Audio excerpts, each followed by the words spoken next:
हाँ भाई, नमस्कार दोस्तों। ये वीडियो आपके हमारे लिए एजुकेशन पर्पस से बहुत इंपॉर्टेंट है, एग्जाम पर्पस से बहुत इंपॉर्टेंट है, पर उससे ज्यादा इस पर्पस से इंपॉर्टेंट है कि जिस समाज में आप और हम रह रहे हैं उस समाज में क्या प्राकृतिक आपदा, बीमारी, कैंसर, कोरोना, ये चीजें कम है जो हमारे आसपास के लोगों के मरने की वजह एक और बन गई है, और वो है स्टैम्पेड।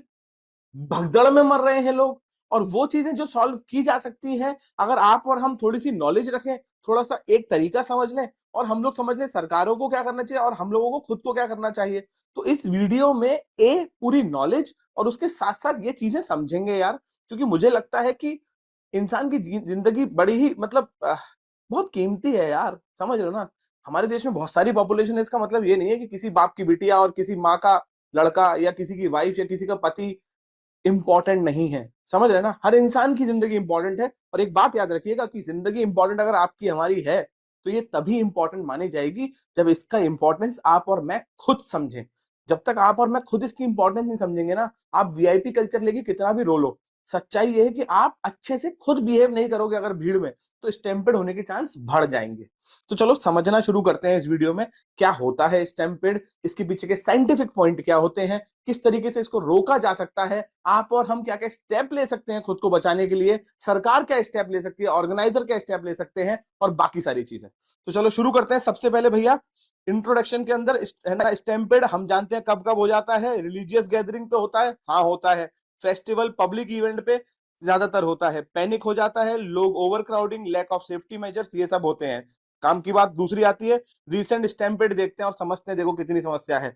2025 के अंदर 3 स्टैम्पेड हो चुके हैं अब तक। 8 जनवरी 2025 तिरुपति है ना, टेम्पल के अंदर आंध्र प्रदेश में 6 लोग मरे सडन रश एंड फेस्टिवल की वजह से, वहां पे जब लोग बाग भीड़ हो रही थी। 29 जनवरी 2025 महाकुंभ में स्टैम्पेड हुआ, 30 प्लस लोग मरे। हाँ, हम मानते हैं, बिल्कुल सही बात है कि इस बार महाकुंभ में जो व्यवस्थाएं हैं उससे स्टैम्पेड बहुत रोका जा रहा है और सरकार ने बहुत कुछ इंप्लीमेंट किया भी है। बट सरकार के साथ साथ मैं फिर कह रहा हूं, लोगों को भी काम करना पड़ेगा। और तीसरा, अभी रिसेंट 15 फरवरी का दिल्ली स्टेशन का स्टैम्पेड, 15 लोग मर गए। ये वीडियो बनाने के पीछे मेरा मोटिव ही तब आया जब मैंने वो रील देखी जिसमें उस आदमी ने कहा कि मेरी बिटिया और मेरी वाइफ दोनों मर गए।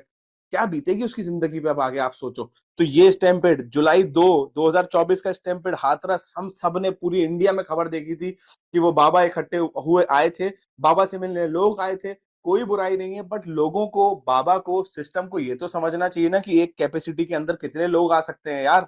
ये तो समझना चाहिए कि प्रॉपर वहां पे फैसिलिटीज है कि नहीं, प्रॉपर एंट्री एग्जिट है कि नहीं। कुछ नहीं समझा गया। एंड देन उसके बाद 1 जनवरी 2022 वैष्णो देवी के अंदर स्टैम्पेड हुआ था। तो अब समझो ये कहानी क्या है। सबसे पहले समझो 4 साइकोलॉजिकल फैक्टर, जिसपे मैंने एक शॉर्ट भी बनाई है, पर इसमें समझो 4 साइकोलॉजिकल फैक्टर जो अगर तुम और हम अप्लाई ना करें और अपने दिमाग को सही रखें तो स्टैम्पेड नहीं होगी, जान बच जाएगी। सबसे पहला साइकोलॉजिकल फैक्टर होता है स्टैम्पेड के पीछे, हर्ड मेंटेलिटी या फिर कलेक्टिव बिहेवियर। हिंदी में समझोगे क्या है ये?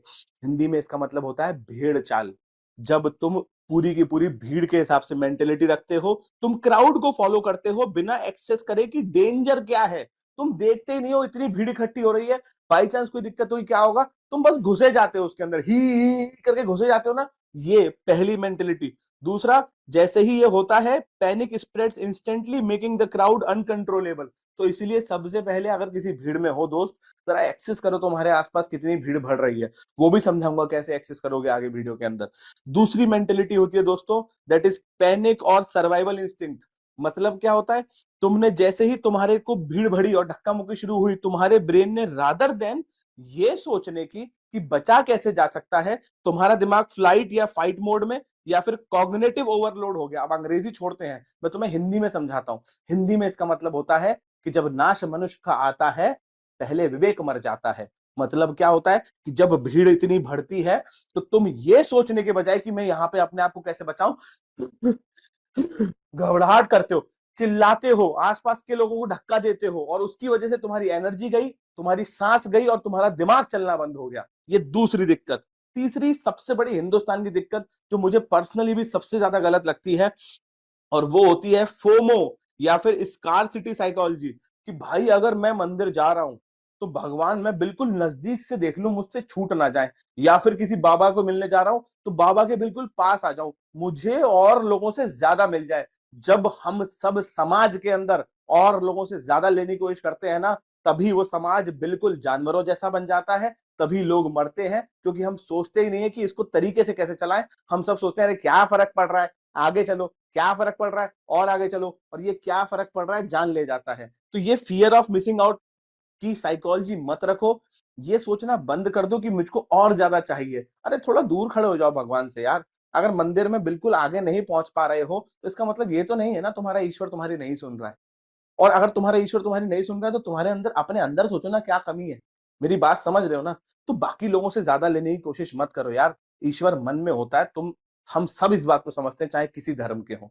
और उसके बाद नेक्स्ट आती है दोस्त, वो चौथा बेसिक साइकोलॉजी की प्रॉब्लम आती है, परसीव्ड या फिर एक्चुअल थ्रेट। मतलब क्या होता है? इसका मतलब होता है कि भैया डर जैसे ही हल्ला मचता है भीड़ में, मानो 1000 लोगों की भीड़ है और किसी ने हल्ला मचा दिया, 4 लोगों ने चिल्ला दिया सांप, और अगर किसी गैर सामाजिक 4 लोगों ने सांप चिल्ला दिया ना, तुम समझ लो वहां भगदड़ आ जाएगी। क्योंकि बाकी लोग सोचेंगे ही नहीं कि यार इतनी भीड़ में सांप है तो साला दब के मर जाएगा। सोचेंगे ही नहीं, सोचेंगे आ गया है।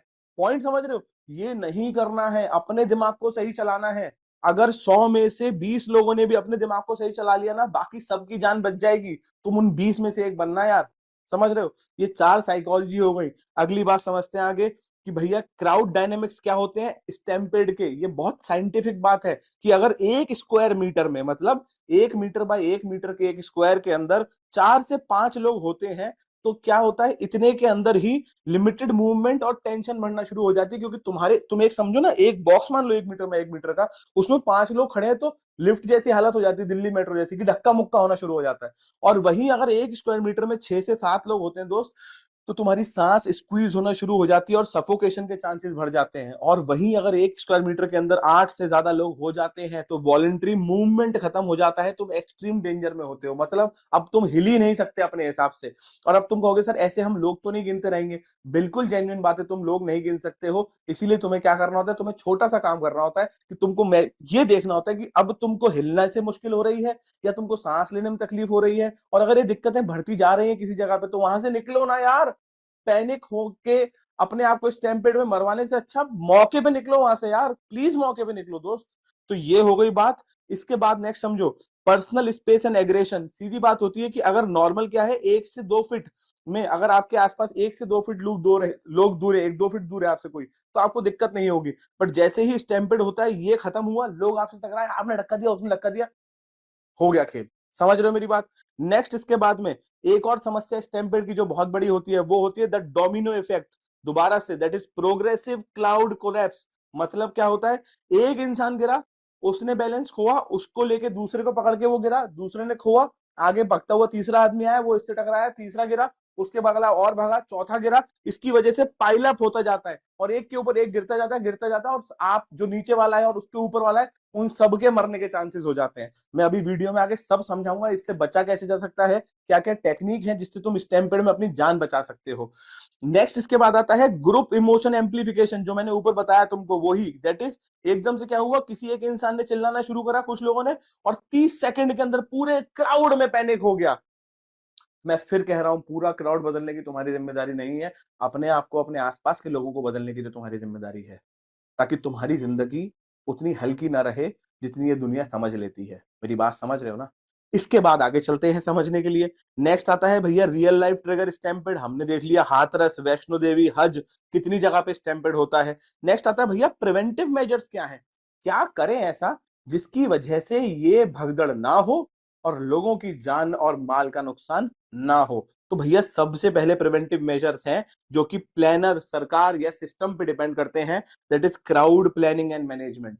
सबसे पहला तरीका दोस्त, क्राउड की डेंसिटी को आप याद रखें कि 4 से 5 पीपल पर स्क्वायर मीटर से ज्यादा ना हो। अब आप ऐसे तो अंदाजा नहीं लगा सकते, बट आप वेन्यू के हिसाब से अंदाजा लगा सकते हैं। मान के चलिए कि अगर आप किसी वेन्यू पे कोई प्रोग्राम ऑर्गेनाइज करा रहे हैं और उस वेन्यू पे टोटल जगह जो है वो 1000 स्क्वायर मीटर है। कितनी है? 1000 स्क्वायर मीटर। तो अगर 1000 स्क्वायर मीटर वेन्यू की जगह है, तो आप क्लियर इंस्ट्रक्शन दें कि भाई 1000 स्क्वायर मीटर है, हम वहां पे 3000 से ज्यादा लोगों की कैपेसिटी अलाउ ही नहीं करेंगे। ओवर टिकटिंग या ओवर कैपेसिटी अलाउ ही नहीं करेंगे। आप समझ रहे ना कितना आसान हो जाएगा कि भैया जब इतने लोग, अब जैसे कुंभ हुआ या स्टेशन हुआ, जब इतने लोग वहां से एग्जिट मार जाएंगे तब इतने लोग यहां से एंटर करेंगे, क्योंकि इस जगह की कैपेसिटी इतनी है। और ये बहुत आसानी से कुछ मशीन्स और एआई के द्वारा ये बहुत अच्छे से इंप्लीमेंट किया जा सकता है। दूसरा तरीका, वन वे मूवमेंट बहुत जरूरी होता है। एक तरफ से लोगों को भेजें और दूसरी तरफ से लोगों को निकलने का करें। अब दिल्ली के अंदर स्टेशन पे जो स्टैम्पेड हुआ, उसमें रीजन क्या था? एक उधर भाग रहा है, दूसरा उधर भाग रहा है, वो उस पर टकरा रहा है। हाथरस में हुआ, वो उस पर टकरा रहा है, वो उस पर टकरा रहा है। ये नहीं, आप वन वे मूवमेंट रखें। आप किसी भी बड़े बड़े मंदिर, मस्जिद, दरगाह, गुरुद्वारे कहीं जाएं जहां अच्छे से पूरा का पूरा इंतजाम होता है, आप देखिए वहां पूरे बैरियर बने होते हैं लोगों के निकलने के लिए। अक्षरधाम जाएं आप देखिए इतना लंबा बैरियर होता है, आदमी धीरे धीरे धीरे धीरे करके पहुंच रहा है, भीड़ इकट्ठी होती नहीं है वहां पे कभी भी।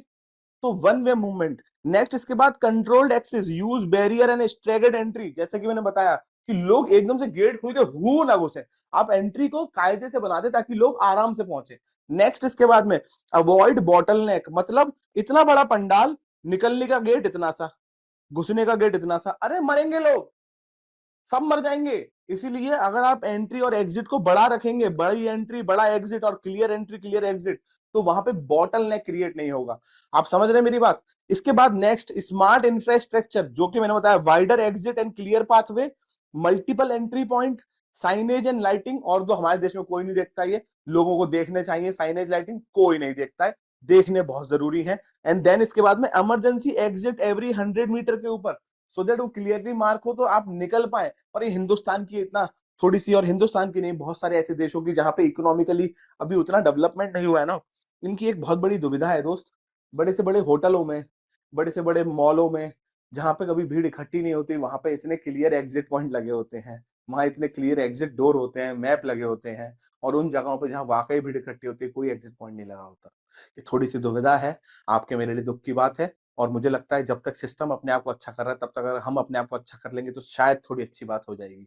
तो ये पॉइंट हुआ। इसके बाद आगे चलते हैं। साइकोलॉजिकल क्राउड मूवमेंट मैंने बता दिया। डिप्लॉय ट्रेंड क्राउड मार्शल, जो कि पब्लिक एंजाइटी को कम करना शुरू करें। डंडे नहीं बरसाने हैं पब्लिक पे, डंडे नहीं बरसाने। पब्लिक एंजाइटी पे आ रही है तो आपको माइक से लोगों से उनको एंजाइटी को कम करना शुरू करना है, डंडे बरसा के नहीं होगा वो। आप समझ रहे हैं ना? पब्लिक अनाउंसमेंट रेगुलर, देखो लगातार हो रहा है इस बार, कुंभ में लगातार अनाउंसमेंट हो रहा है जिससे पैनिक बच रहा है, और वाकई में अच्छा हो रहा है ये। Next, colour coded zone, identify high risk area to control movement. कि भाई अगर किसी जगह पे कैमरे से आपको पता पड़ रहा है यहाँ भीड़ बढ़ रही है, तो आप तुरंत कहो कि यहाँ भीड़ नहीं बढ़नी चाहिए, क्योंकि यहाँ भीड़ बढ़ी तो स्टैम्पेड हो सकता है, क्योंकि आगे से निकलने का रास्ता कम है। देन इसके बाद में behaviour lugging, use soft barrier and visual guide. लोगों को रेड कलर के बड़े बड़े साइन दिखाओ कि भैया आराम से रुक के चल, ताकि भीड़ ना बढ़े और तू मर ना जाए। नेक्स्ट, इसके बाद टेक्नोलॉजी यूज करनी है, कॉमन सेंस से सीसीटीवी यूज करें, ड्रोन यूज करें, ऑटोमेटेड अलर्ट सिस्टम यूज करें, मोबाइल क्राउड अलर्ट यूज करें। कॉमन सेंस की बात है। नेक्स्ट, इसके बाद में इमीडिएट रिस्पॉन्स क्या होता है? अब ये बहुत काम की बात है वीडियो में, अब जहां मैं आ रहा हूं कि अगर तुम स्टैम्पेड में फंस जाओ तो कौन से 1 2 3 4 5 तरीके हैं जिनसे तुम खुद को बचा सकते हो। ये बहुत इंपॉर्टेंट है। सबसे पहला तरीका होता है स्टैम्पेड में खुद को बचाने का, तुम भीड़ में खड़े हो, लेटे नहीं हो। और खड़े हो तो तुम्हारे पैर जो हैं ये सबसे इंपॉर्टेंट है। और अगर पैर सबसे इंपॉर्टेंट है तो पैरों को जमा के रखो। भगदड़ में अगर तुम्हारा पैर टेढ़ा पड़ा, कोई तुम्हें धक्का नहीं देगा गुरु, तुम खुद गिर जाओगे। मेरी बात समझ रहे हो? तो पैर जमा के चलो, पेशेंस मत खो। दूसरा तरीका, डायगोनली मूव करो। मतलब क्या होता है, मैं तुम्हें बना के दिखाता हूं। अब तुम समझो यहां से भीड़ आ रही है इस तरीके से, और यहां से भीड़ जा रही है इस तरीके से, और तुम भीड़ के अंदर कहीं पे, अगर तुम भीड़ के अंदर, ये यहाँ पे ये बंदे तुम हो, तो अगर ये तुम हो तो तुम्हारा काम है ऐसे, तुमको ऐसे नहीं जाना है, तुमको इस तरीके से चलना है। जब तुम इस तरीके से चलोगे तो लोगों के बीच में से रास्ता बनाते बनाते चलोगे, और अगर तुम लोगों के बीच में से रास्ता बनाते चलोगे तो बच सकते हो। साइंटिफिकली प्रूवन चीज है ये। इसके बाद नेक्स्ट आता है, ब्रीदिंग स्पेस को प्रोटेक्ट करो। मतलब क्या होता है, अपनी कोहनियों का इस्तेमाल करो। कोई सामने आ रहा है तो उसको हटाने की कोशिश करो, कोहनी से अपनी चेस्ट को बचाओ, और पैनिक मत करो, क्योंकि जितना तुम चिल्लाओगे उतनी तुम्हारी सांस जाएगी, जितना तुम तेज तेज भागोगे उतनी तुम्हारी सांस जाएगी, और वहां पे एनर्जी बचाना बहुत जरूरी है। तो पैनिक मत करो। इसके बाद नेक्स्ट आता है, अवॉइड रिजिड स्ट्रक्चर। अब भाई ये है पूरा का पूरा सेटअप। अब इस सेटअप में भगदड़ हुई, अब तुम गेट की जगह जाके किसी कोने में बैरियर पे खड़े हो गए और वहां भीड़ टकराई, तो पीछे से भीड़, आगे से बैरियर, अब तो तुम दबी जाओगे ना। तो रिजिड स्ट्रक्चर पे जाके अपने आप को रोको मत, क्योंकि वहां और समस्या आ सकती है। किसी दूर या किसी ऊंची जगह पे जाने की कोशिश करो। देन इसके बाद में इफ यू फॉल, अगर गिर भी जाते हो दोस्त, तो ये तीन चीजें, एक बहुत इंपॉर्टेंट चीज, बॉक्सर पोजीशन अपनाओ। अब ये बॉक्सर पोजीशन क्या होती है? गिरते ही सबसे पहले अपने हाथों को अपने मुंह के पास ले आओ ताकि तुम्हारा सिर ना दबे, क्योंकि सिर पे लात पड़ेगी तो वाइटल सिर में दिक्कत आएगी, तो सिर दबा लो। अब बात रही सिर के बाद में, सीधे या पीठ के बल मत रहो, कोशिश करो गिरते ही अपने आप को करवट पे लेके सिर दबा लो और अपने घोंटू को, पैरों को मोड़ के ऊपर ले आओ। तो तुम जब क्राउच करके रखोगे ना, तो तुम्हारे वाइटल ऑर्गन मिनिमम डैमेज होंगे। ये साइंटिफिकली प्रूवन है, मैं तुम्हें बता रहा हूं। ठीक है, तो ये तीन चीज, tuck chin, raise arm to protect chest and keep knees to prevent from being trampled, ये काम का है। फॉर इवेंट ऑर्गेनाइजर सीधी बात है, trigger show dispersal, open exit point gradually, announce clear instruction, deploy emergency ASAP, है ना, divert outflow crowd and from form buffer zone, so that buffer zone के अंदर लोग बाग सेपरेट होकर धीरे धीरे रुक पाए। कुछ यहाँ रुके, जब वो निकले तो फिर और चले, फिर वो निकले तो फिर और चले। जब एरोप्लेन से लेके, ट्रेन से लेके, हर चीज के लिए क्राउड मूवमेंट हो सकता है, तो इंसानों के लिए क्यों नहीं हो सकता यार? कॉमन सेंस की बात समझो। इसके बाद में आप, अरे लाल बत्ती बना दो आप यार, कहीं पे आपको लग रहा है क्राउड की जगह, वहां लाल बत्ती बना दो, लोगों की लाल बत्ती बन जाए कि भैया इसके आगे नहीं जाओगे, तभी लाल बत्ती है, जब ये क्रॉस हो जाएगी तब आप आगे चलेंगे यहाँ से, वहां से जब ग्रीन बत्ती हो जाएगी तब ये क्रॉस करेंगे। अब एआई की मदद से सब कुछ हो सकता है, बहुत आसानी से हो सकता है। तो ये करो। बेस टेंडर और वॉलंटियर के लिए भैया ह्यूमन चेन बनाओ, सो दैट लोग कम से कम गिरे। एक का एक हाथ पकड़ोगे तो देखो वही समाज है यार, तुम हाथ पकड़ के चलोगे तो गिरोगे नहीं, धक्का दोगे तो सब मरोगे, सीधी कहानी लिखी हुई है। हेल्प पीपल अप सेफ्टी, सीधी बात है। Use hand gesture to guide crowd, alert authorities, सब अंग्रेजी लिखी है पर तुमको काम की बात समझ में आ गई। इमीडिएट, सीधी बात, ऑक्सीजन की सप्लाई, है ना, ट्रिगर जोन सेटअप करो, है ना, triage zone, classify injury based on severity. CPR और फर्स्ट एड हमारे देश में स्कूल में सब सिखा देते हैं, ट्रिग्नोमेट्री से लेके मेंसुरेशन सिखा देते हैं, पता नहीं क्या क्या सिखा देते हैं, बेसिक सीपीआर और फर्स्ट एड नहीं सिखाते हैं बच्चों को। मेरी बेसिक सजेशन है कि हर स्कूल की हर क्लास में एक स्टैंडर्ड के बाद ये मैंडेटरी सिखाना चाहिए बच्चे को, मैंडेटरी सिखाना चाहिए, क्योंकि एजुकेशन का मतलब होता है हमको स्ट्रांग बनाना। और अगर हम अपने आप को पढ़ाई के अलावा फिजिकली और मेडिकल रूप से स्ट्रांग नहीं बना पा रहे हैं तो क्या ही फायदा है ऐसी एजुकेशन का। एंड देन इसके बाद अवॉइड हॉस्पिटल का ओवरक्राउडिंग, कॉमन सेंस की बात है। इन्वेस्टिगेशन करना चाहिए दोस्तों, क्राउड कंट्रोल मोस्ट इफेक्टिव कैसे हो सकता है मैंने बता दिया आप लोगों को। और इसके अलावा क्या क्या हर्जाना मिलता है मैं इस बारे में बात नहीं करूंगा, आप नोट्स में देख लेना, मेरा मन नहीं है इस बारे में बात करने का। मैं आपको छोटी सी बात फिर कहूंगा, हम सब अपने आप को बचा सकते हैं, हम सब काम कर सकते हैं। इस वीडियो को केवल व्यू करके लाइक मत करिएगा, इस पे कमेंट करके मुझे लिखिएगा कि आप इम्प्लीमेंट करना चाहते हैं और करेंगे कि नहीं, और ऐसे ही और वीडियोस आपको चाहिए हो तो प्लीज मुझे कमेंट में बताइएगा। अपना ध्यान रखें। नमस्कार। जय हिंद।